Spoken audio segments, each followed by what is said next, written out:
Première technique, une technique donc qui va tendre à relâcher capsule-ligament dans le secteur de 0 à 30 degrés.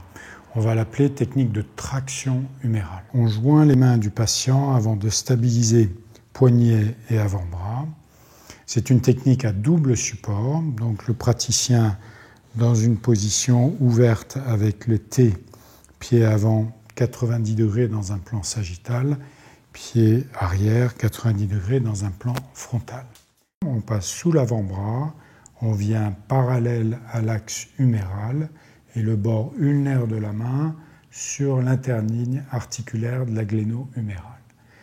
Deuxième applicateur, donc postérieur à l'humérus, on vient caler le coude du patient sur le coude de l'opérateur, on croise les doigts. Voici donc la présentation, départ de la technique. La mise en tension, les leviers, donc on va chercher cette limitation vers les 20, 25, 30 degrés, voire un petit peu plus, et on va déclencher un mouvement très doux de traction purement inférieure, légèrement oblique et externe.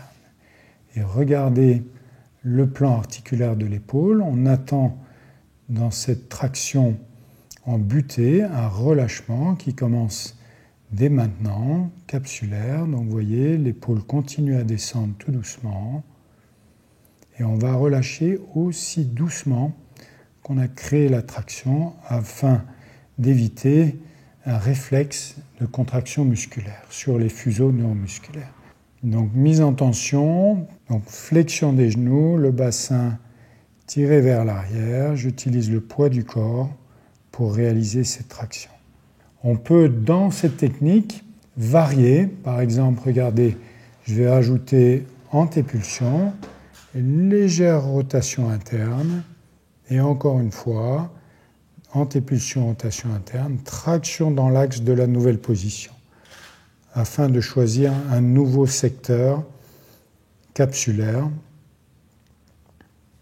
de relâchement. Et relâchement, repositionnement.